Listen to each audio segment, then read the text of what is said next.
So nice to see you, girls. How is your teaching practice, family? Thank you. It's good. You know, I finally have come to accept that I need to be generating income as if I have another job, like as if an artist who works as a professor or in a bookstore or whatever. Like, this is my other job. And I'm lucky that I love it. I love, love, love teaching. It is a lot of work, but I have made a lot of progress and like am kind of getting my name out there and being able to teach with better programs and kind of moving my way through that. And of course it takes time and I want to do it all in like 3 months, and like build a whole career. But it has taken many years, really. This is just the first year where I've decided I still am making art, but I'm going to focus on the building of this teaching so that I get higher paying jobs. And then I can, if I teach, let's say 6 times a year that are like week-long retreats or, send a proposal to some kind of program somewhere. If I have jobs coming to me, asking me to teach there, instead of me hustling and sending out proposals and asking for introductions and, like going after the work, if it starts to come to me, which it's starting to, then I can be more selective with my time and choose the jobs that are really worth my time, that have the better fees. And so that's where I'm kind of starting to see it turn in a good direction. But it is just a lot of work. And so if I can keep going in that direction, then I feel like I'm going to pretty soon be able to be more selective about what jobs I take. And by doing that, I won't have to work so much. I can choose the higher paying jobs. And so that's starting to happen. And I'm still working on some artwork. I need to really remember, and I do remember, that making the art is my primary objective, not the teaching, but that maybe for 6 months to a year, I can really focus on this component of developing the teaching plan and get that income generated to supplement my art making. And then I make whatever work I want, and it's less stressful on the relying on art sales for income. I mean, that's just really hard. So thank you for asking and for listening to that kind of long-ish answer. So your teaching programs are getting, let's say, referrals through word of mouth, like your past connections, or are you also like putting, I don't know, uh, ads out, or are you planning to kind of make it a thing? I'm not putting ads out, but I do still sometimes send proposals to programs. But the programs I'm sending them to now are better quality and better pay, and they charge their students more and they pay their teachers more. And I'm doing that through what you said at first, like kind of through referrals and reputation. So I'll have some students take a class with me and say, oh, we have this amazing program where I live in California. I'm going to give your name to the person who runs it. And then that person reaches out to me. And that is so much better than me like introducing myself as a stranger, like a cold call. And so that's kind of where I am now. And so it's not really, the goal is not really to teach more. It's to continue developing well-paid teaching jobs instead of the low. I mean, sometimes people will ask me to teach and they're like, and we'll pay you $200. And I don't mean to sound like a diva, like that's below me, but I don't have time. I cannot make the time to teach for that. I have a much better chance of selling a $200 painting. I mean, that's not worth the trade in time to me. So, and I'm getting more and more experience, which is helping me be a better teacher. So it seems to be in a really good place. I just the time management is hard, like really focusing, and it's a lot of time that I'm putting into it, right? I mean, and the time could be like promotion on social media or interviewing with a company who hires travel teachers, or in preparing for that interview and then writing them a thank you note, or it could be developing a curriculum for an upcoming workshop, or it could be answering questions for retreat students who have a lot of questions. It's just kind of a variety of things, ordering the materials, planning the demonstrations that I'm going to do during class, and so it is a lot, kind of depending on the actual teaching job. Some require more prep than others. And I really love it. I just don't want it to totally take over my art making. That's where it gets a little tricky. In the fine art school when I was student for 5 years, the teachers were the top artists in the country, being at Venice Biennale and all of that. And Pistoletto. No, Pistoletto was not one of them. Pistoletto went visit him in Italy, in Torino. So we were like kind of classified elite, and it was a very arrogant class. But one thing is they had all the artists, because I think a very good artist is a very bad teacher, because they're on the top and they need to still be on the top. And they are very self-oriented. So they had, because we were like maybe one of the school the most expensive per student. We were costing 300,000 per year to the state. To the state. And the cost is 500 to yeah, enter, it's because almost it's public free. school. Yeah. And the thing is, it was all in the material. So computers, cameras, marble, clay, paintings. It can cost very, very high, very fast.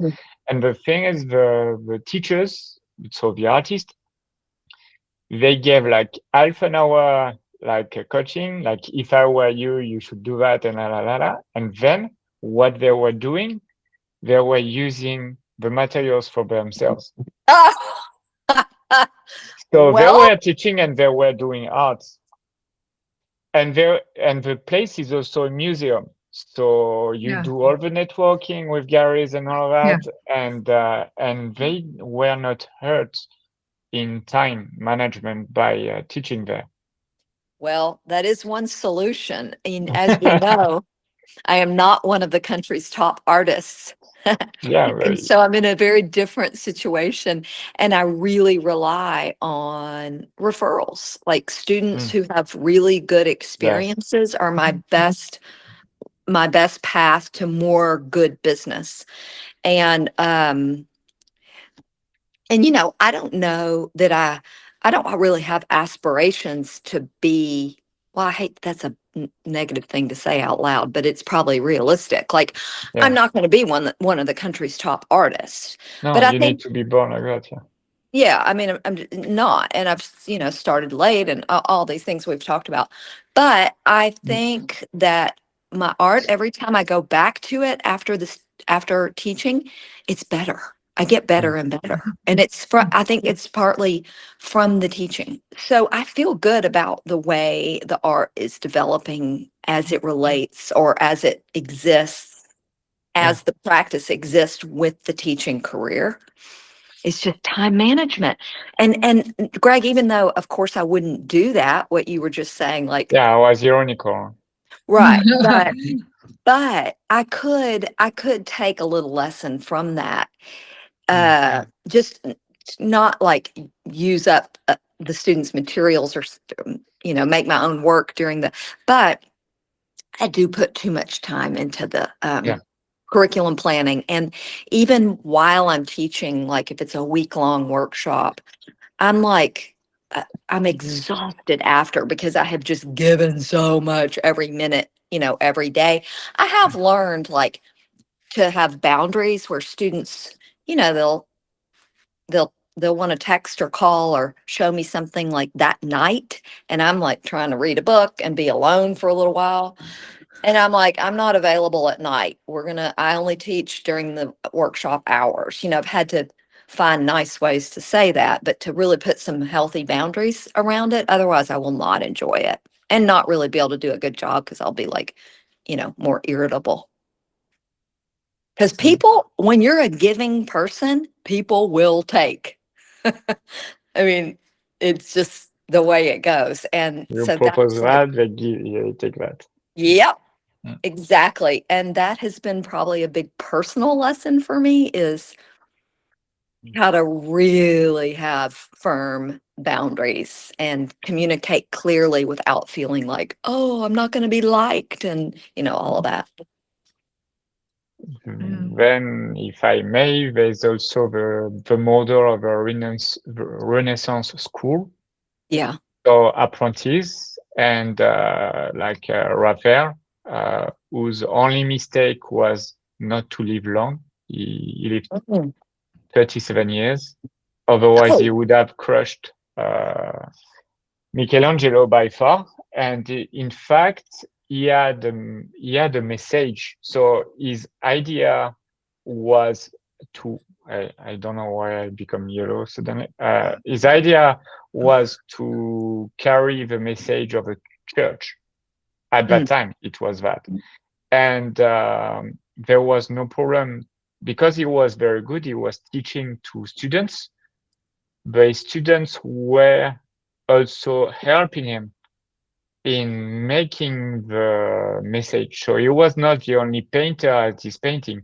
But imagine you have one big painting, and then you have the painters you teach, and then some of them they can help you to complete some of your ideas. It's not something we do today, or we hide it under Yeah, cooperation. that's true.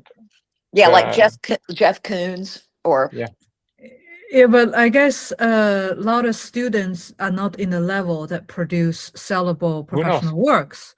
For backgrounds, you can do the backgrounds. You can do Okay, true. different Maybe layers. but then if they're not credited or they're not compensated if you sell the work, or how do you get, you might get into copyright trouble.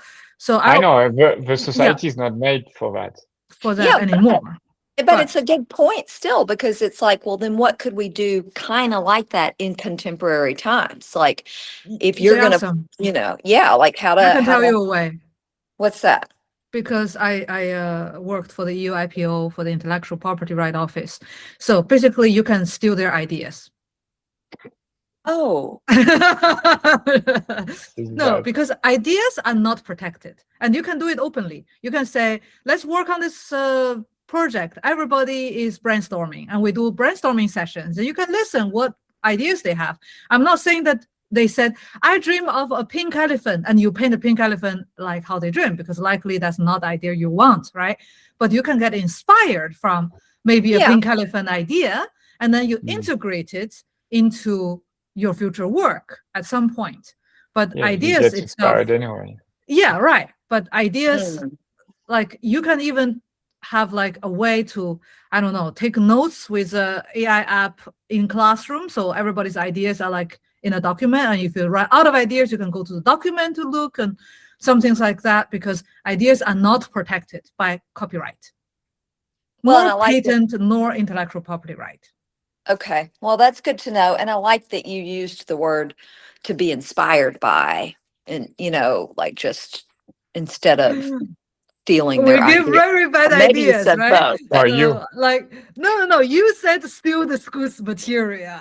That's true. That's when Mo's brain was like, I have some ideas. Yeah, so whose idea is worse, right?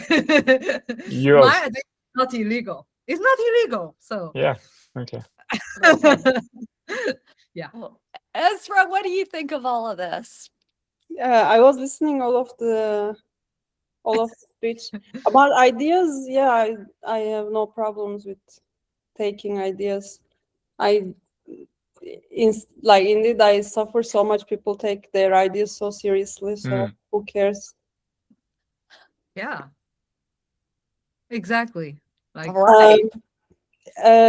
But I just miss one thing in your teaching career right now.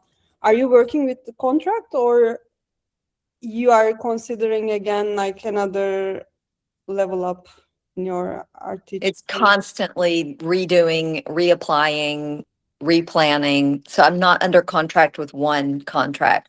I mean, I sign a contract to teach a 1 week week. course somewhere, but no, it's always redoing. And that's a really good question that leads to what I really need to be one of the things I need to be focused on, and that is repeating, like going back to the same places, going back to the same curriculum. You know, you can always improve things, but not be reinventing and having to interview with a new school every single time. But then again, like if you're really trying to like grow up and teach with better and better and better and more established, more reputable places that draw more serious artists and artists who are willing to figure out a way to pay for the classes, then, you know, it's, I'm in that growth mode. And so it does require quite a bit of time and kind of renegotiating, representing, you know, every single time. And that's exhausting because it's a lot of time. And, you know, you want to research really well. Like I had an interview recently with a company who does these travel art retreats. And they were like, well, tell us what you know about our company. That was their first question. And of course, I had like looked at the website and read about it and knew a few teachers who worked there, and somebody referred me to them. So I talked about her work and why I think it's appealing and what I know about. But I thought I probably should have learned more about the company before the call. But, you know, so there's just a lot of time that goes into all of that. But what made you ask that? Just curiosity, or another, like a comment or an idea? Yeah, I just want to know what's your journey, and also, yeah, I'm an office slave, so it's kind of related. It's really exhausting, but I think I put still my art career as priority, so I steal as much as I can steal from the office. Actually, what Greg was saying about the Materials? a bit analytical in the artist for teacher, it's different, but for me, like I try to use as much as material in the office and the technologies and even time. I'm a bit lucky because they are really chill and they understand my passion, but Yeah. I'm trying to give least of myself. Anything else? I feel like they are benefiting from you getting activated and trying to think like artist, because they are benefiting, because to hire an artist is a lot more expensive than hiring office, you know, like you said, office slave. So you're actually doing self-training and they're not paying for your training. So if you take time and take material from them, is the least they can offer, right? So yeah, but they don't ask for artists. They would never hire an artist as construction company, like architecture and engineering studio. They would never hire, so they would never overpay someone. Right. But you're improving yourself for them, so they're getting a better version of you each time. So, you know, I'm not improving myself for them. I'm improving myself for myself. Yeah, but they're getting also the benefit from it by you being a better you, because your brands are activated, and Google is doing the 20% time, right, in the 20% project. Google had been doing that. Yeah. To let employees 20% of their time paid by the office to do the side project, so they can like. Yeah.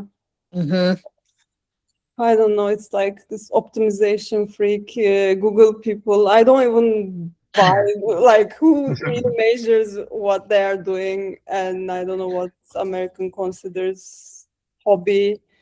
Anyways, like it is exhausting. That's why I also suggest you to like try to take as much as. Also, most of the artists relatively more successful around me, they have a bit more narcissistic tendencies and they're more selfish. Definitely, that's not suggested. I think we need connections and solidarity over everything else. But if it's like we don't need to give so much of ourselves to a company. Yeah. Yeah. I think those are really good points. And just the idea of you taking things while you're there, and then how Mo construed that into, then they're getting a better version of you, which is not wrong. I mean, that's true. They may not view it that way, but I would agree with Mo. And I don't know, like, just I think that some people are trained or maybe born this way, or I don't know, of like going into a situation and being like, what can I get from this? What am I going to extract from this situation? What do I need? What can I take? And I think I might just be dumb that way. Like, I just am like, la, la, la, la, la, la, la. This is, I just don't. But it's not, you know, it's a bit directionlessness, maybe. Yeah, no, I've got a direction. It might be like, I don't know what it is. There is some kind of psychological impairment where I just cannot think of, because people are like, why didn't you get this information from your students? So that, why don't you record them doing testimonials? I'm like, what? Actually, I was thinking maybe the kind of the job that you take to complement your art career, and teaching jobs are like the kind of persons would enjoy teaching would be the giving kind of persons, not the takers, right? So I'm thinking maybe teaching art is not the best job for artist career, because you're just spending time, right?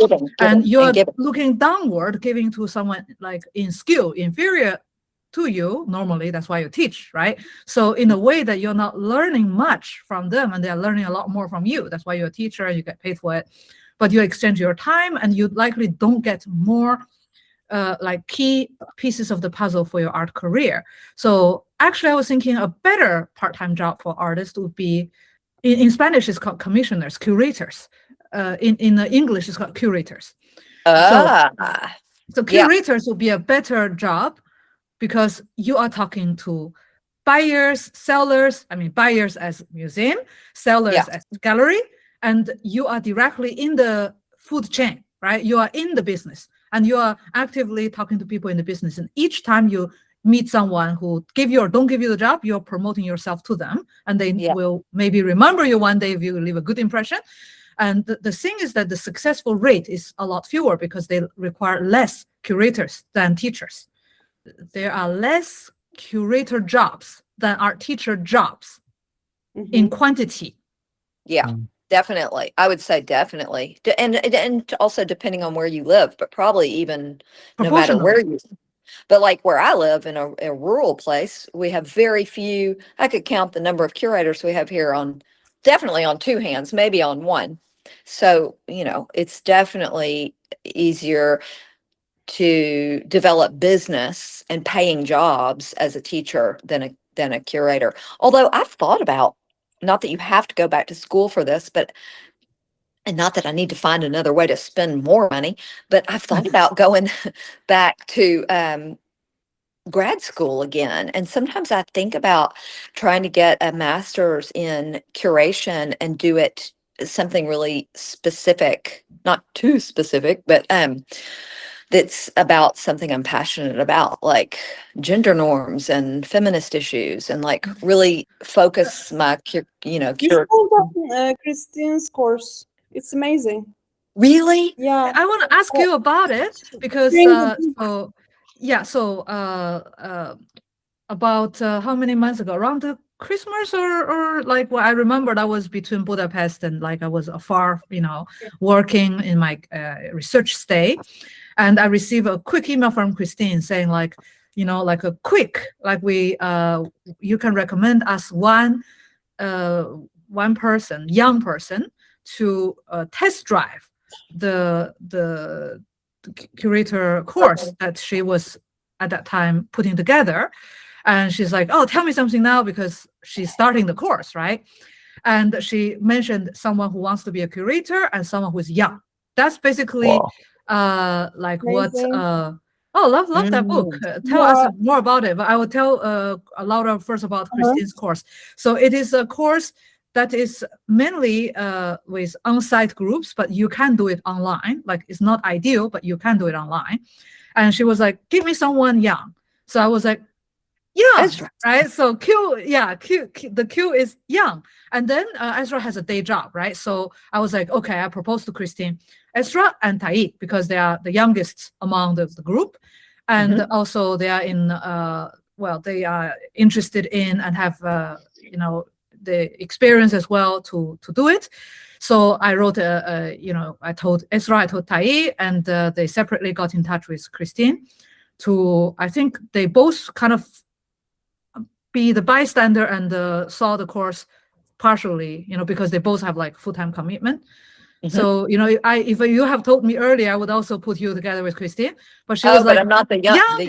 But thank and you. I'm like, us neither. us Because neither. I could So say, yeah, me, but no. yeah, actually, I was I like, totally really understand. interested. I was really But interested. I want to hear about it. So do you Tell me about us? It's like I did a curatorialship course and museology course when I was in the master's in the uni in Italy. So I was a bit afraid if there will be so much overlapping, but Christine is so not historicistic. It's really cool because she looks at only recent past. Like, honestly, she doesn't have a methodology yet. That's the reason she's doing that for like kind of beta course. And she's trying to do so much. Like, she's trying to give and teach so much. And there's a bit of technical things and theoretical things she's not separating very well. But it's not like starting from curiosity cabinets and what is the reason we are curating. It's very actual, very today's political agenda, why we curate, what is the role of curator in the asking questions. And she gives like, it's hard to explain what she does, but she gives these frameworks, how you can think of an exhibition. And honestly, most of the participants are artists, and like even the reason, like I understood that I definitely don't want to be a curator, and also everyone says like you are an architect and artist, so like the intersection is curation, but it is not. But I want to have like a bit 360-degree understanding of exhibitions, so that's why I started, and there are some other artists doing that, and we talk a lot about activism and how through curation we can respond to today's cultural conversations. That's how it's going on. But also she's doing like, oh, let's do a bit of eye training, let's look at this exhibition, what it says. She goes like close-ups. So I think she's trying a bit of few things, but in the curriculum, actually the course aims to create a exhibition proposal portfolio. And I think soon she will start teaching about like budgeting and things like that. Oh, and how long will you do? How long is her course at this point? Like what you're doing? Like every other 2 weeks. Wait, how long total? I think almost like 6 months. I have the whole curriculum. I think it's like 4 months or something, if I don't remember wrong. There's definitely a few months, but it's definitely not a year. No. Yeah, it's like 5 months. Okay. Yeah. And I have good news. Yes, there is this biennial in Turkey, in Mardin. It's like the biggest biennial in Turkey, and there's this artist who is participating and who collaborated, including me, but so many other artists, in an installation about diasporic experiences and immigration, and each of us respond that his questions and with an image, and they will be stamped relief tiles on a big piece of installation. So it's a very soft entry to biennial world. I'm very excited about it. Congratulations, that's exciting. Yeah, lately I am also doing portfolio reviews with Christine, and it is extremely helpful. And I'm doing lots of applications. Finally, I have solid, not solid, but like at least some level of portfolio. And I'm doing lots of exhibitions, applications. That's why I'm not prepared for Pechakucha. Mm. I didn't even finish Taye's and Laura's one, but I watched Mo's, because on YouTube I cannot miss it. I watched your Pechakucha, I think it was yesterday, about the art residency. So I have an idea how to do it. I think next meeting I can do it. Hey, cool. Oh. What was the book? Curatorial Activism Towards an Ethics of Curating, Maura Reilly. Okay. It's amazing. It's like a Bible of, especially gender norms and like I was expecting a bit on more race and decolonial studies, but it focuses a lot on gender. So It's recent? I think so. It was in Christine's bibliography. It's probably before 2020 though, I Oh, think. look. Yes, exactly, 2019. Yeah, you know why? Because after 2020, gender becomes a hot potato and nobody wants to talk about it suddenly. It's more difficult. Why? When liberal went too liberal, when you can self-identify as the popular of a helicopter. In US, yeah, you can lose your job. Ugh.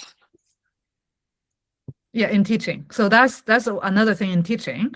If you are a private teacher, you spend a lot of time looking for clients and trying to be on the tiptoe and give your best performance because no job is secure. But when you go to public teaching, the problem is political correctness. And that's so much pressure because you cannot say this, you cannot say that. And literally I have to tell, like, I have to ask my colleagues, teachers in Budapest, when I was teaching the course in Asian studies, I was like, you know, tell me, what can I say? What can I not say? And they were like, you can say everything. It's a free country. I'm like, okay, so A, B, C, D, F, G. And they're like, no. And I'm like, okay. So it's a free country, by the way. He's like, no. I would say, no. If I were you, I wouldn't. So yeah. So it's like, oh, it's a free country, but not that free. So Right. it's like this. You cannot give pessimistic ideas. You cannot talk about gender and racial issues in a way that is involving their race. If it's involving your own, is okay. But I was talking about Xinjiang and you know, the Muslims of China, which is bordering, like which has links with Turkey and with, you know, like because they call themselves East Turkestan, which is an extremist group. And they were trying to, like, you know, bomb the buses and stuff, like, you know, and there were some inner jokes about, for example, that region. And I couldn't say the joke because I would be racist and, you know, things like that. Even like in China, you wouldn't mention East Turkmenistan because, you know, it's not even supposed to go in any books. So at least here you can talk about it, but you cannot joke about it. And it's like, yeah. So it's hurdles everywhere. There's not like a perfect, easy job. Even like curatorship, the creative freedom, you can have a lot of good opportunities, but the number of the jobs that people can get is like, I don't know, 100 to 1, like 100 people getting one opportunity, and it's it's not a lot of pay, you know. It's not like for the amount of competition, for the amount of training, but you already have a grad school diploma, right? Mm-hmm. So in that case, I wouldn't say, because one Chinese curator asked me about like my idea to help her grow, and she was like, she has only a BFA, and that's only 4 years of study, at least not 3 like in many countries. It's 4, but it's a standard bachelor degree. So she wanted to be a curator, and she was already working as a curator because her husband used to be a very now semi-retired, but used to be a really, really big popular artist, but now like closing to retirement. She wants to take the relay and become, you know, someone productive in the household and her child is bigger now. So she's like, what do I do? Am I too old to go back to school? And, you know, because my diploma among all my peers are like the lower ones. What do? I have this anxiety. In China, we say degree anxiety. But I was like, it wouldn't make any sense for you to go to a master's, because if you don't have a PhD, it does not make any difference having a master in curatorship, because you are either competing in experience, in connections network, like connection network, I mean, same thing, or with diploma. So if likely diploma, postdoc, okay, otherwise PhD is standard. So it doesn't make any sense. So if you're really passionate and you're like, I'm not, you know, in a hurry to do it, my suggestion is to look for a remote PhD program where you don't pay, but they don't pay you. Like I'm doing is remote, and I pay 300 euro a year to the school. I can stop anytime, and they don't pressure me. I can do it part-time, 5 to 7 years. I can do it full-time, 3 to 5 years. And I can do it full-time, switch to part-time, or part-time, switch to full-time. It's only affecting your timeline, does not affect whether you should hold a job or whether you need to be in Spain. But if you want to be in Spain, they give you a visa, you know, so just to say, and they don't have an age limit, but you're fully on your own. You expect them to teach you anything? No. But that's mostly what a researcher's quality is, to research independently. So that's, I would say, if you're really going for curatorship, a program, a bridge program, like Christine's is good. If you want to dedicate to that field, probably a bridge program with something more theoretical. So something practical, something theoretical, they are not fighting against each other. It's not mutually exclusive. And it would be good to do both. Yeah. It sounds like Christine's is very practical. I mean, I'm sure there's theory involved, but it sounds practical. And it sounds like what you're saying too is, how can we spend our time working in a way that helps our art making and our art career instead of hurting it or taking away from it. But if then anything outside of making art, or like making connections for art, or collaborating in the artistic environment, it will take something. So, but not always. Maybe it'll take something, but maybe it'll also give something. Give something. Yeah, like curatorship gives you connections. But as a curator, not as an artist. But because the curator is linking the other artists, which you can, you know, learn from, and, you know, and connecting with gallerists, because some artists are directly represented by gallerists, the old style. So you talk to the gallerists, and then linking with museums and buyers.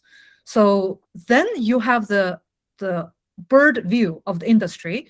And if one day you need a gallerist, you have 100 on your call list because you've worked with them, and you don't need to introduce yourself to them because they already know you. Yeah. And you can put your own, networking. although they say never, but I know people put their own work in the show they curate. I know they say never, but I know people they do. So maybe I'm biased because in Italy it is what's happening. It's so unlikely to switch curatorship for money. Like it's not there for the money. It's not for the money. It's for the connections. The networking. Yeah, the networking. Well, the social wealth. I mean, then you can also social capital. Like I find like one of the job is like harder than being artist. Like yes, harder makes you elevated, and people look up to you. If you can do a hard job, they'll be like, "Wow, you must be good." Harder right? to enter. Yeah, like it's even more connection based. Like even more like woo woo woo. Like everything is so abstract, so it's purely your connection and your CV and how they perceive you. Like if you're an artist, at least there's like something solid you have. In curatorship, it's like also there's something solid as well. Without other people, you mean nothing. Like as an artist as well, but you can still produce. As a curator, you cannot even produce. You produce something, I tell you. So most of curators, if they are not from wealth, connection, family. They don't have friends. The easiest route they do is through publication. For example, the book that you hold in your hand that is published in 2019, look up the writers of the book. You know, they are curators, and then they write books, art history books, journal articles, magazine publications, and sometimes they are hired to write for artists with their name or without their name. They usually have two charges. With their name, they charge more. Just as a ghostwriter for the artist to write a statement piece, like professional art writer, without their name, they usually charge less because they are not putting like their own name up front. So, you know, they sometimes get hired just as a consultancy session, just to write up some things for the artist, and then they don't care where they publish or the final text. Then the artist hires someone else, like a grant writer, and to rewrite it and then apply for the grant or something. So there are a lot of hidden jobs that may not have the banner curator, but they are writers, they're researchers. Some of them are research-based university professors. They don't necessarily teach. But like if the university want to be top ranked in the QS world ranking, they need to have professors who publish articles. And those professors likely are not great teachers because their talking skill to students with people and writing papers are two opposite skills. Normally, it's not one person can do very well both. So a good talker and good writer normally are the two persons, right? So the professor can be hired through writing or through teaching, and like the research positions, that's how they call it. And there are jobs like that. It's harder than artists, yeah, because they need knowledge, concrete knowledge, and the ability to write, just like the ability for artists to produce. I really appreciate how data obsessed you are, and I believe there are jobs like that, but it is like the institutions are just like because just even harder. So what's the point if your passion, Laura's passion is being artist, like without a solid passion and like solid institutional backup support, it is just like so impossible, and I think it's a bit of waste of time. Of course, if you volunteer as a curator, you would get some connections. Like if you have energy to do it, go for it. But it's not a very feasible career prospect. I got what you mean. Like Thames Hudson publications, all the university positions are occupied by old men. Like it's so hard to still, I'm like being artist, at least you can. That's because you're in Italy. And it would be just you're experimenting. No, there are some places that I realize are more open than others. Like I was offered a teaching position. They paid me for my course and everything in Hungary, in Budapest. And in my own school in Spain, they would never do that. Because if I don't have a postdoc, they don't hire. And if I don't speak Valenciano, they don't hire. I'm not fluent in both Spanish, Valenciano, and English, they don't hire.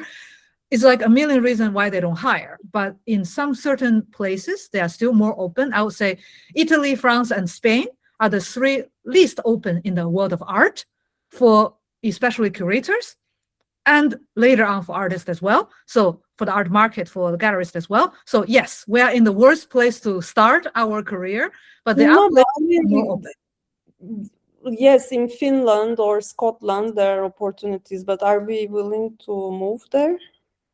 Well, Laura is already in a little more open place than, well, even they are not open for like gender norms maybe, but it's more open for the market. No, there are numbers, okay? There are less and less money invested in that. And if you want to have a job, you need likely the person before you to stop a job, or by death or because of retreat. Yeah, Greg was telling like when the old professor died, then the opening of, I'm like, okay, then I just wait for another global pandemic. Then and there'll be a lot of new positions. It's like waiting for Papa to die, like more or less. Yeah, and what they tell don't you leave their chair until they die. They tell you wait next year. Maybe if you do that, what they do. They are doing that with you. Is they are promising you the future if you do something now, and then you wait, and then you are on the list, and then then you are like they control you Yeah. like that, Yeah, and sure. it's what they are doing with you, love. So right Sure, now, I know. even in I Budapest, know, but maybe we pay you, maybe we don't, maybe. Well, they did. So Yeah, hey, they you know, did. But, they did. When I went there, they didn't tell me. They were not sure yeah, if they were able to pay me because that you know it's unrespectful, a public university. It's public founded in unrespect. 1639 by the Yeah, Catholic I don't Church. care. So I mean it's not a private agile institute.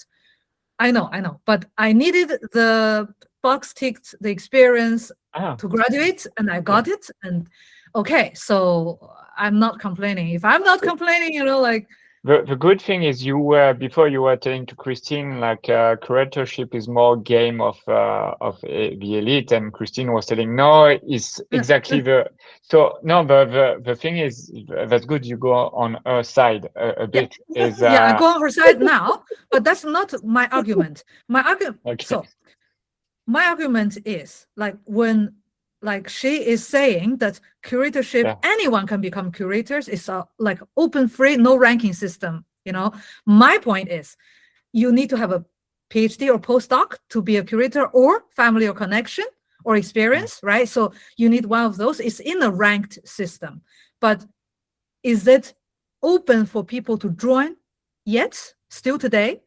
I feel like yes, as long as they give you a free opportunity to study PhD, you do it. It's your own research. You study what you want, and that would eventually improve your own idea and your own art. So we're talking about what is the best second job for artists to take so that you're not losing your time, you're improving your art. You're either getting the connection, getting the knowledge, getting the money, one of those, basically, right? So the argument is the curatorship, the job, is able to get you one of those things. Yes, I feel like it will improve you. But is that hard to get the job? Yes. But depending on where you are, it's harder or less hard. Is that easy? Like free? Like no ranking system, like Christine said, is a free market? Like anyone working can do it? I don't think so. There is still a very hierarchical structure. It is an elitist game. But is there openings? Is that by birth? No. PhD is not born by birth. Voila, that's my answer, right? Is that easy and walk in the door and you can do it? No. So here the curators who have an impact, and then they are chosen in museums in Spain. They are like becoming directors of museums or things like that, or Mexico. Thanks. They have always like Luxury a brands. family name, like you like know. Nascimento. Like one I interviewed, I was like, how did you know the artist? And she's like, yeah, when I was little, my parents brought me to the studio, and you know, like I sit on his lap and I watched his work, and I'm like, oh, it's cool. And then when I grow up, and so a different world. Well, there's another option I think that we could talk about. There's an American artist named, I always want to say ukulele, like the little guitar, but I think it's ukulele. But anyway, I'll send y'all a link. Yeah, it's almost racist. Yeah. No, ukulele is cute. It's an instrument. Yes, but it's not her last name, but it's close to that. Anyway, she was an artist in New York for many decades, and she got a job with the sanitation department. And it was a full-time paying job with the sanitation department. And she rode around in the trucks and like learned all about trash collection, trash disposal, like the transportation involved, the human resources involved, what was considered trash. Like she studied it like a social studies science experiment. And then her art that she made was about, it's called the sanitation department here. It really just means waste and trash removal. And she's a not like well known among the masses, but among artists and art history, she's a well-known artist. And so the only reason I bring her up is not because I'm all that knowledgeable about her, but it's to say, I think that we could creatively think kind of like Greg's list. Oh, your list of aspects. Thank you. The aspects list. Like really looking into why you make what you make, what materials you use, and are there companies you could work for who have something to do with that. Like, let's say you use a lot of thread. Would you ever work for a company that makes thread? I mean, it doesn't sound like it would be that great, but I think that there are other jobs that can work with your mind and your concepts in a way that aren't detrimental to your art, that are additive. Yes, but there is like, it is a correlation, but it's not a causation. It's like Yeah. you could have done, like, it doesn't necessarily contribute her art. She does her art in that direction, but it's not Right. a right method for any artist to get a job to deepen their practice in something else. Or I think it could be. Some are doing that kind of things to add a bit of interest in their personality, but in general, I think it's like, by nature, your art reflects like the medium you choose, the discourses you choose reflects your reality, and it's how it's supposed to be, how it's naturally evolving. Greg Yeah. has, freedom of yeah, choice. like I have like the Greg says, you know, like Confucius Greg says, like like Greg Greg this- always says, like use what's your weakness as your strength. The disadvantage, turn it into an advantage. So it's basically, if you have this job, then you must use it in your art, because otherwise you'll just be losing your time in this job, right? So in a way that any job artist can take or is willing to take can be used for the art, right? It's a possibility, and it's a possibility cannot be ruled out just simply because, oh, I hate my job or something like that. And the problem is that most of the artists, because of their lack of certain qualifications or experience or certain physical things, they are not able to take the jobs. They are like, oh, well, it would be good to take that job. Like, you know, I have 15 pilots, so I can like enrich my art, but can you take that job? No, because there are people who dedicate all their life to take that job, right? So likely then artists are left with jobs like waiting tables, you know, like wiping floors, or like or what other, not like more likely. Yeah. We know artists who move boxes in a transportation company, David, and he had been struggling with his job because he's exhausted physically when he comes back home, and he doesn't have a lot of time and energy after that. So, and he doesn't want to talk about his job because he's ashamed of his job.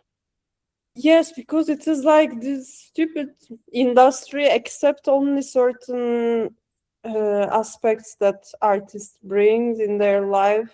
Or like, I don't know, if it was a female artist was like doing escort job, if she brought, maybe they could market it differently. But I think carrying boxes is so unsexy for the art world. But I would still, if I was him, I would still. Also, if it's like, I think some people really doesn't translate. Like they really completely split their mind into two.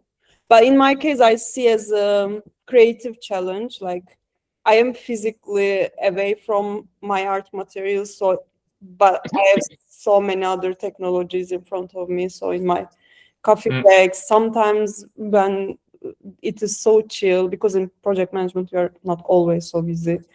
Or in my lunch break, I can do video art, I can do other digital drawings, then I can print things, test things while printing.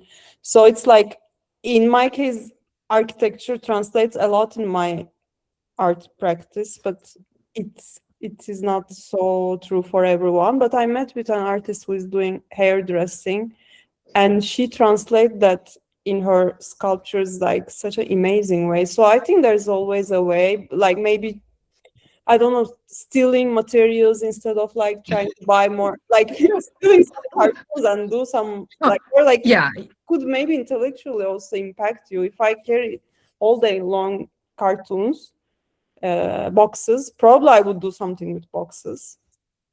There's a quote of a shoemaker, I forgot the quote, like a painter couldn't be good at painting a shoe compared to a shoemaker. Yeah. I forgot the quote. Like if you don't know anything about shoes, you can try to paint it. You won't paint it well anyway. Yeah, I agree. And it's just finding ways to link what you have available to you, like the jobs, or like translated into your art. I am also realizing some artists are really avoiding. Like lately, I met more artists than ever. So I started having some diagnosis about like how artists research, because like there's this saying, like if you work hard, if you work constantly, you can find your still, and discourse automatically comes. And I'm realizing it doesn't automatically comes. If it's just like normal human psychology, without self-awareness, you cannot have so much like artistic direction. And in an ideal world, maybe artistic direction wouldn't be so needed. But right now, it's like, I don't know, it is like artists are expected to be very limited in their research. And I am also trapped in that. But there are also some reasons, like you go deep in a research and your craft and the quality of production improves naturally. I think the problem is the word artist itself, because there's something called culture that is a better word. And then you have discipline, architecture, cinema, painting, sculptures. And you can say, this is a painting, this is not. This is a cinema, this is not. And then what you create or what you are making is culture. You are making culture content. Like journalism is also culture. The problem of art is pushing away the discipline and about something that is more like a genius guy that is not related with, it's more related with the concept than the discipline. And that's the actual problem. You want to carry a message today or carry something through culture, you have to be good in a discipline or another one. And I think this is the labor problem of artists.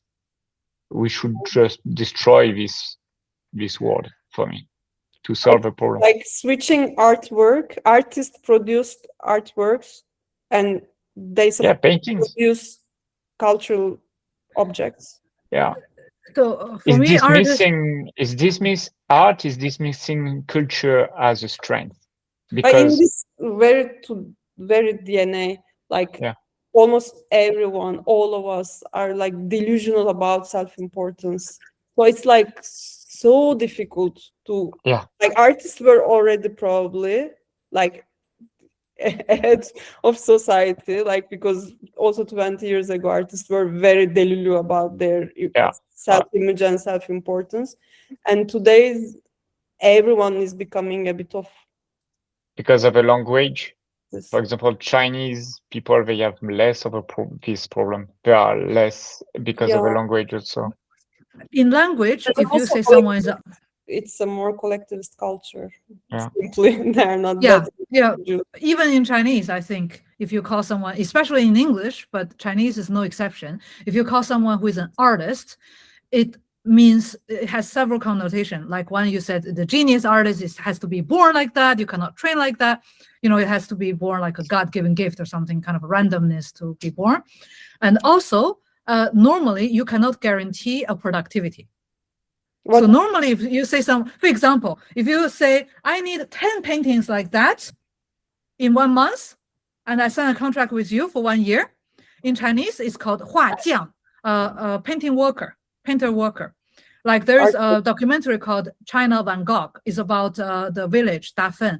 You have hundreds of people painting on order, like commissioned works.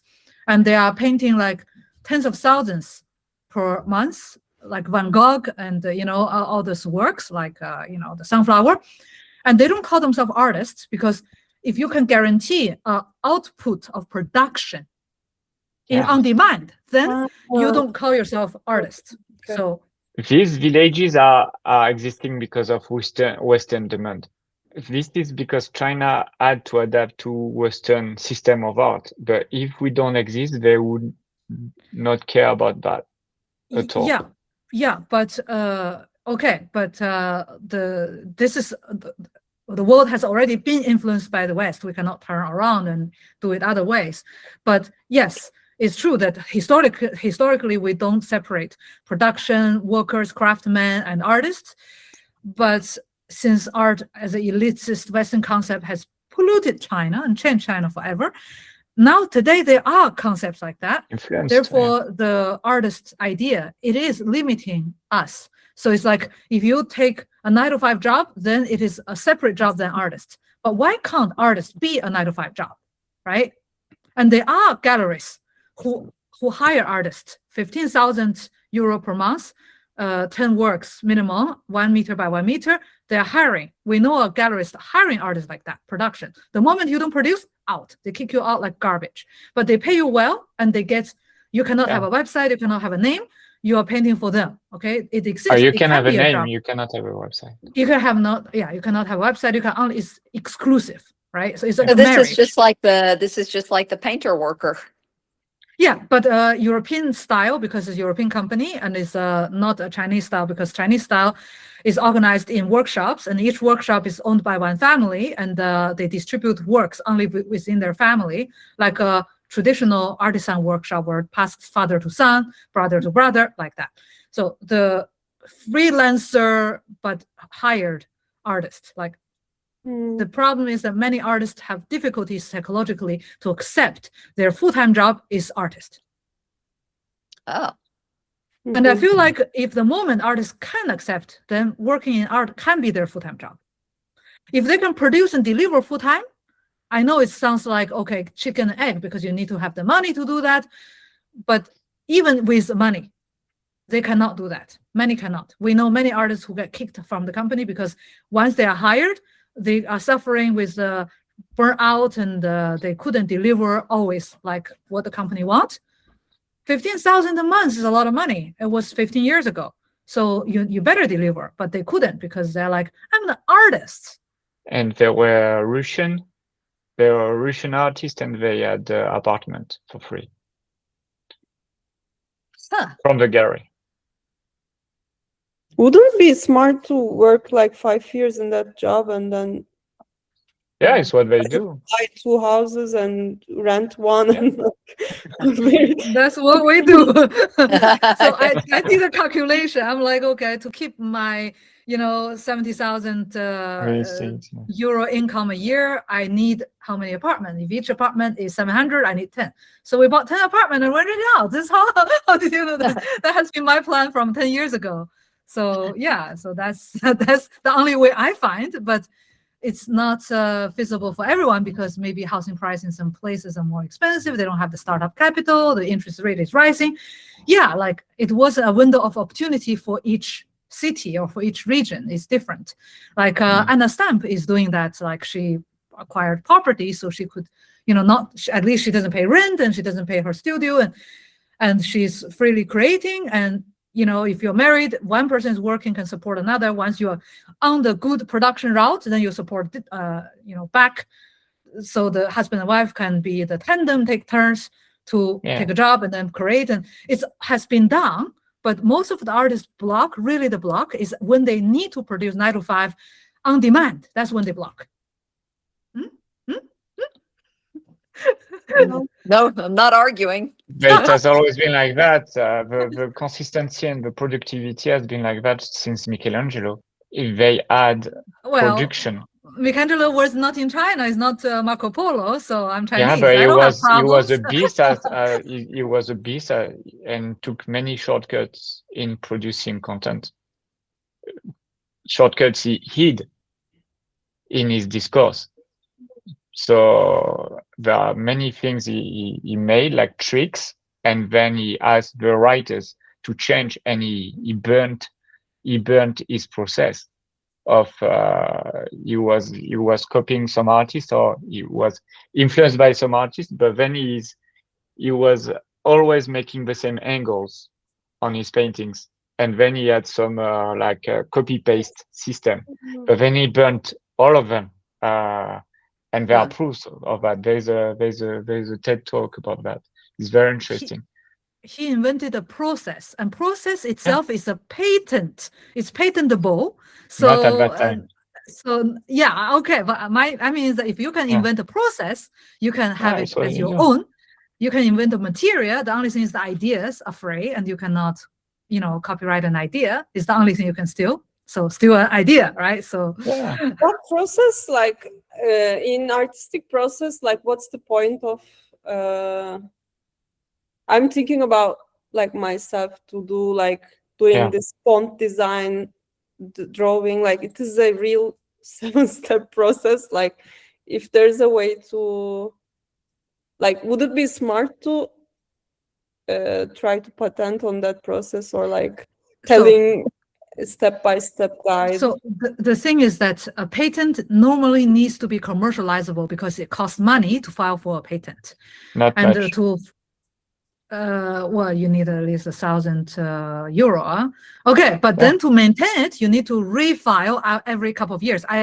The office is in Munich for the European Union. It's the European Union Patent Office, EPO. Okay, and I'm EU IPO, so it's a totally different organization. So I don't know their process, but like trademark, every 10 years you need to file again. Because if you don't file again, they open it for free, right? So like if you leave it, is like every 10 years.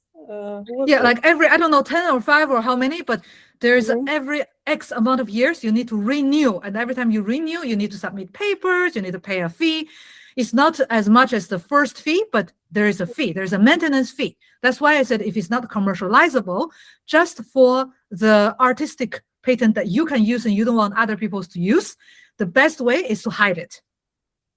Well, what you can do, I think, is a blind letter, open letter, or patent letter. Is you put No, that's for copyright. No, that's for copyright. Yeah, but there's the moral right in Italy and in France. There's a moral right, yes. Not so you in the send US. you send yourself a letter. Yeah, that cannot be open with a system that proves with a seal and everything, with all the things you've written, because the one who first invented keeps the right. Yeah. Right. So you just send your letter the first time you. So there's another way, is to publish it to the world, and the first person who publish it have the right as well. Yeah, but then sometimes I feel like to publish on Instagram things or that doesn't work. Website because no, the best way is not to on Instagram, because Instagram. Whatever. So the best way is to publish it in a double-blind, peer-reviewed journal. And if you publish, let's say, enough. Let's say if you publish 2 Q2 and 1 Q1, so Q1 is the best, Q2 is the second best, Q3 is the third best, Q4 is the least best, and then there's no other Qs, okay? So it's 4. So if you can publish 1 in Q1, 2 in Q2, you can already go for a professor job.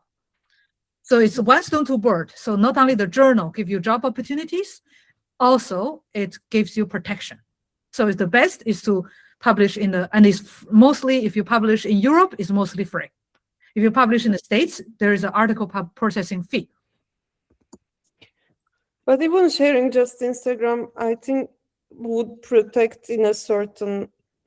They can erase your content. Because at least like not as good protection. At least I wouldn't be blamed if I like, because now I'm thinking it's like people would like do substitutions of some form letters and do my video works, and I don't want to deal with that like later. So I want, at least there's timestamp. Timestamp, even the better is that, even I feel like the best is publish on your own blog, and then publish a video link to it. It's better than Instagram, because Instagram really is not that stable. And also, is better. Your own blog is good enough with your letter. So your blog and your letter is good enough, and it's better than Instagram. And Instagram, you can only publish so many. You cannot publish, let's say, 2,500 words, which is the minimum for a mini article. So if your process is that good, you need to write 2,500 words at least. If your process is not that good, like it's not that good. It's just then perfect it. Right? It's like, Yeah, it's simple. I'm working on it. Then once you So, perfect it, then it's worth protecting it. so there's something called censorship on the internet, and then, for Oh, example, really? I am, and there's also interest. There are people, artists. For example, I'm an artist in the US. I see your idea. I pay Google, and I erase your content. Okay. What? Yeah. So In China, you because can hire people do that. yeah, I mean it's not erased, but it doesn't. You cannot find it Shadow ban. anywhere. So, but then It's you have some. attribution, like they just randomly do that. No. You can. For example, you could tell something about. You can contact Google about something. A photo of you that is not good, and they can erase. But it can be used another way. Mm-hmm. So then you have independent website like archive.ph, or I put it on the comments. Mm-hmm. They are archiving your content, and they are independent. So it gives a second proof. Yeah. Stop. It gives me. So it makes a photo of your site, of your page, and it is archiving it. Yeah. In China, we do that with the police. I have no access this site. And this is this is not Fully well known. no- It's not promoted at all. Yeah, I have. I can see the page. It's a simple page. And you mean for you example, cannot see it? You cannot see it at all. There's a warning in Italian and English, like it may include some child. Okay, there's no Oh. problem. Yeah, Oh, yeah. In Spain, there's no problem. there's no problem. I can see. I mean, any Spain is site more can open. include anything. So hey, you know. No, it's safe. It's safe. And the thing about it is, you can, for example, if there's a website with an article like the New York Times, or they have a paid walls, and you cannot read the article, you put the article there, and you have access to the article. So that's a good way to have access of any content. He's been telling us how to steal like an artist. I love it. Now you really make me want to enter. Maybe I can try with VPN. Yeah. It's completely safe. Huh? You It's can safe. It's Yeah. It's like a search engine, like a Google, and then you put what You want can. to read. They block you. Is Google blocking you from the access, or the state is blocking you? I mean, it's the Ministero dell'Interno. Oh, yeah. Yeah. You need So, a VPN. There are other similars, but it's because it's for freedom of speech, so there's everything inside. Yeah, the governments don't want us to know everything, right? But Spain is really No pasa open nada. worldwide right now. We are the enemy of the US, and they want to attack us. Yeah. Which makes me like, of course, now I love Spain even more. I'm like, Yeah. longing for Spain. There are Spanish flags everywhere now in I know, and Morocco, every time I Algeria, see in Turkey, in every country. Spain is very very well seen. every time I see a picture of the president too, I'm like, Yeah, and I mean, and like following Mark Carney from Canada, following the Spanish president, I'm like, what? You want to switch with ours? I would love to. Chinese. Yeah, see, we are the good guys now. The world has changed drastically in the last 10 years. There's this French academics and politician Emmanuel Todd, who wrote about defeated West. The book is not translated yet in English, but I'm waiting for it. He has very strong arguments on the West world is like defeated, and we will turn our faces east world again. I can't. the supremacy is not there anymore. And the US is like a hurt lion. So it's very dangerous when you're hurt and when you are becoming weaker and you are the strongest. So it's Totally. Yeah, I've seen his book. I didn't read completely, but I've seen the book, Who is Charlie? And then they have podcasts like After the West's Defeat, after the Empire. That he started writing in like 1976. Yes, he was famous because he knew how to say, he predicts Soviet collapse based on child death rate. Like he reads data in very, very different ways. So Emmanuel Todd, thank you. Yeah, he doesn't have a big head, so he can be criticized on some aspect because he's taking age right now. So he can be wrong on some things, but it's interesting. He's teaching transport, right? Because a friend of mine, like I discovered him through a friend of mine who is doing political science in Sciences Po and who's their teacher still. Yeah, I think. Yeah, I think so, because he's teaching at the Institut National d'Études Démographiques. So yeah, it's INED. You know INED? Yeah. It's very famous, INED. Yeah, it's a bunch of elite people. Yeah. I had you met I had like a friend before doing Sciences Po, and after seeing Sciences Po, she couldn't like watch me straight, like who are you, little guy? Like she was so changed by the studies. Is Stephanie, you met her? Yeah, I know. Yeah, I know. And yeah, it's like that. So it's we were used to a democratic elite, and now the elite is not. But there was censorship the same, there was bombing the same. It's just the discourse was different. And right now the thing is there's a psychopath in the US. Okay, that's the change. But the US was always super aggressive, and we just realized that now. But the schools of France, it's, if we are coming back to this system, is super elitist and you have no chance. And Emmanuel Todd is in this system, so he's not. He is also from the elite, so the other elite.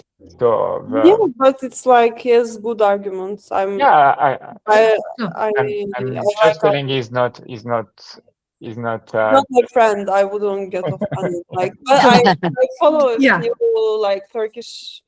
A very good person that is really to the basic pragmatic is to hear in English. It's from the French.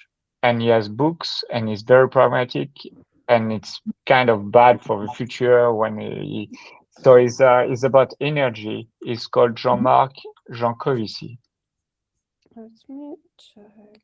If you can listen to, he's also teaching at. He's an engineer. So for me, a good politic should be engineer. So because people from business and from political science, they don't know shit about what is happening to the world. Engineers, they have an idea. And this guy is telling a good thing about, he's not predicting, he's just telling how it will be working for the West. And yeah, it's not very good. But it's good to dig if you want to have content. Interesting content. Most of the politicians in China came from engineer, but especially engineer with that works with water, because the culture came from the Yellow River and the Yangtze River. So if you can tame the river, you get the respect and you get the trophy and you get the country, Mm. basically. We had even like history tales about a historic figure who was, taming the rivers, like as a governor and this and that. So, by the way, Emmanuel Todd, he went to first Sorbonne, which is Paris 1, and then he went to Sciences Po, and he did his PhD in Trinity College, which is in Cambridge. Yes, he is from, let's say, middle class to higher, but he's not from, let's say, very like, like wow, because like his paternal grandmother was an illegitimate daughter, let's say, not like with a strong like name like Rockefellers or stuff like that. So no, it's very intellectual. It's the high studies, medium income. Yeah, high study, exactly. So intellectuals. The thing is that intellectuals, nobody was born with a PhD, right? So at least they earned it, right? Yeah. So I'm not saying it's criticism, but it's a personality trait or something. I'm still like that with Greg, a bit like that. Is our tendency, or maybe our defect, or maybe I don't know, is that we held slightly different attitude towards people from or born in a higher social class. And this is even more for Greg than me, because for me, it's more like the whole entire West. So if you have had a family house growing up, your parents had a private car, and you have not experienced starvation, and you have not dropped out of school, for me, you're in a different world. Like in a way that in my whole life, I cannot clash with someone with that world. Like I can be friends, but I cannot like bond in a way that is equal. That's why, Greg is with me, because for him as well, like if someone who is born in wealth, even if this person is a big philanthropist or something, but he will always hold a different attitude. Maybe they deserve it because it's a fact that they enjoyed the privilege growing up, then they also enjoy the stigma from certain people. But the majority of the society is giving them a high pass than giving them a hard time. The stigmas. You speak like a Westerner. Stigmas. If the stigmas is Jesus. For a Chinese, is very strange. Who is not linked with, there is in Spanish, susco, there is a sesco. Yeah, like stigma and bias and, all that. But yeah. And I feel like this is something that we should overcome. Because they didn't ask to be born in a high society, okay? Oh, yeah, poor guy. Like, I don't know, I would call the stigma, but it's like I'm not as emotional about it. Like, if it's needed, there's my very Sovietic upbringing. Stalin famously said, like, we need money and blood. Like, you cannot, like, you take what you need to take from the people. So if they provide good information, take it. And if they are yours, like now, there was this philanthropist when I was a student in Istanbul. He was like really, really helping all the university leftist groups, and he's in jail last 10 years. And like it opened another character log for me. Like it's they can face very hard things if they're in the right politic side. So it is about like totally on awareness and their actions. That's pretty rare, I think. You don't hear very often about somebody being that philanthropic with where their personal well-being is at risk. I don't know. There are like so many in the left world. There's so much toxic money belief that like I'm following some media channels in the US, and they're like, I'm seeing what they can do and like why not having access some money through that connections through these already wealthy people, or you make lots of money and you contribute the redistribution again, instead of like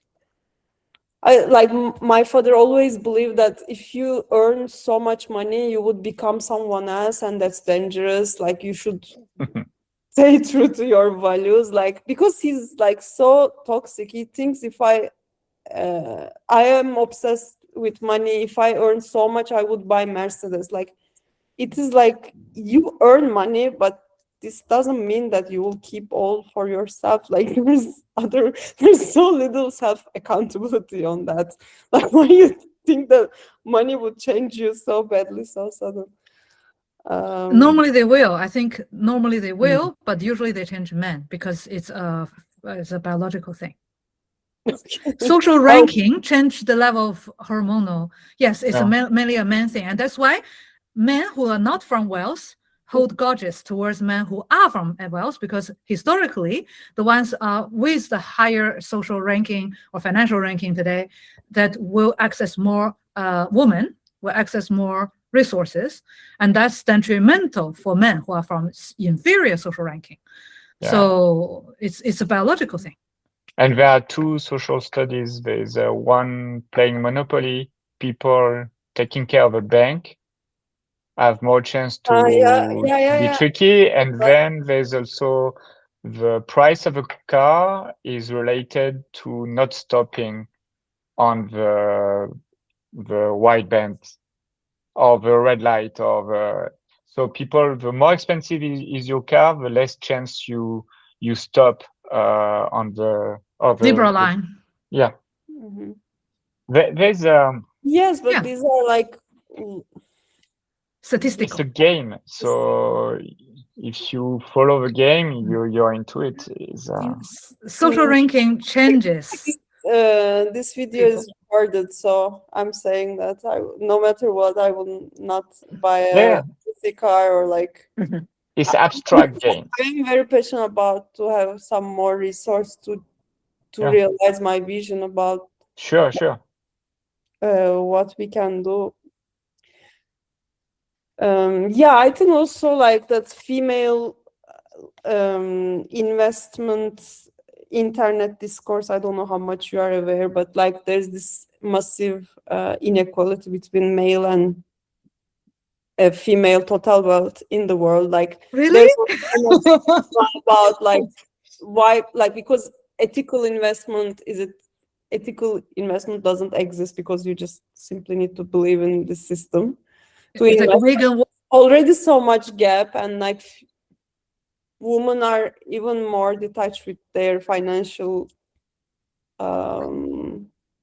management decisions, agency, let's say, and there are really, really good examples of that. Like, so we can look at good case studies instead of so much scared to get rich accidentally, which has nothing to do with born in elite families, actually. True, but I think it's linked. If you are against thinking, if your idea is going to rich is becoming rich is going to change me, and is rich people are inherently bad, that is going to change how your financial wealth is going. Financial health or financial score or credit score is obviously there is an impact, right? The attitude is like we say in China, if you don't love money, money does not love you. You know, this is like a common saying.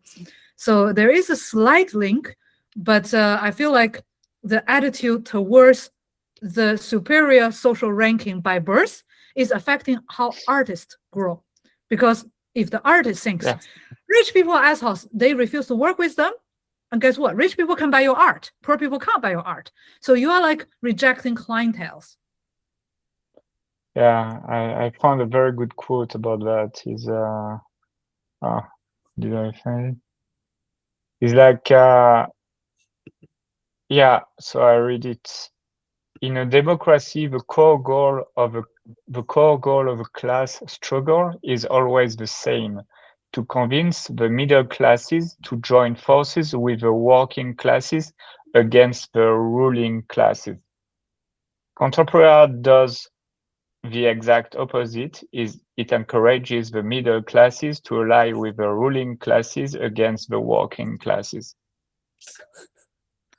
I Very copy good. paste here.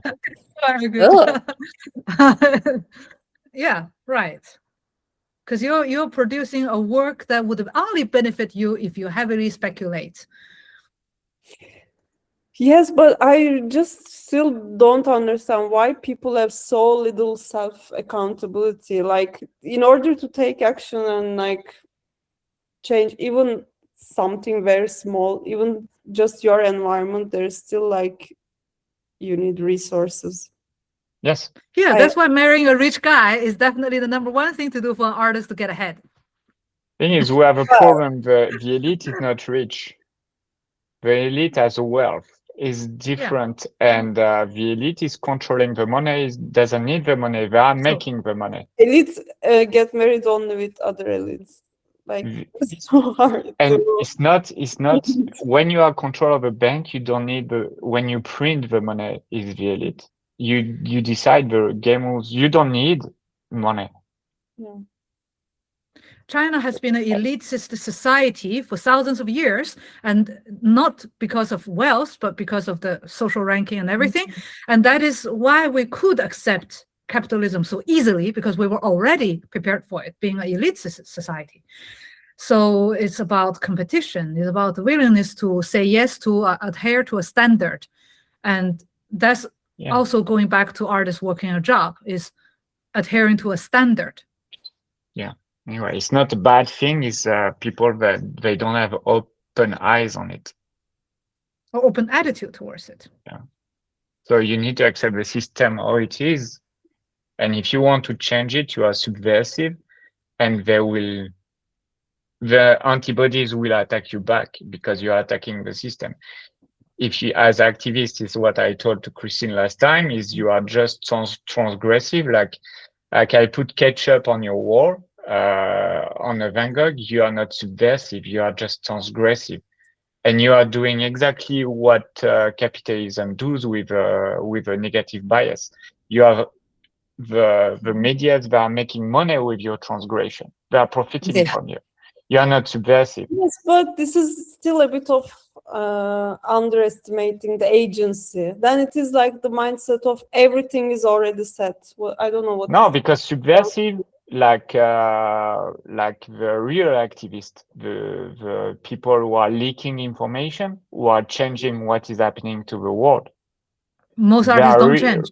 The whistleblowers, for me, they are real activists. What art can whistleblow? Oh, this acrylic paint is really good. It's visual expression. You can whistleblow with visual expression. Yeah, but you need to access the information first. Yes. Most of people first don't access the information. Yeah, but you can help a whistleblower. You can help with, because they don't have a means. You have a visual expression. Right. You can. But then you do that. Good luck if you stay in the country you're doing that. Any country. Yeah, that's why it's good to whistleblow your enemy country. Yeah. Yes. So Laura, you whistleblow Chinese and I whistleblow, I don't know, the States, and we'll be both heroes. Yeah. Your country. A good conclusion. Yeah, good conclusion. So, Esra, you have to think about how you whistleblow conveniently without much serious consequence, yet hold as a hero. And then there's not just so this is subversion. There's transgression, subversion, and then there's making a plan, proposing a plan. Like, what do we do? Like, everybody is telling the negative stuff, but what do we do from that? Is like. And then there's nobody telling anything about that. And it's what we need to do now is finding solutions and trying to make plans, because everybody is there about climate change, about all of that, but nobody is ready to tell about, follow me, I have a plan. The climate change artist that I went to interview, I went to take the bus and train to go, and I walked 1 hour to the hotel, not to take a taxi, to follow the standard. And I asked, how did you get here? He's like, flight. And I'm like, what am I doing here? And he's like, yeah, but the Yeah. oil gas companies are bad. It's okay for me to take a flight. I'm like,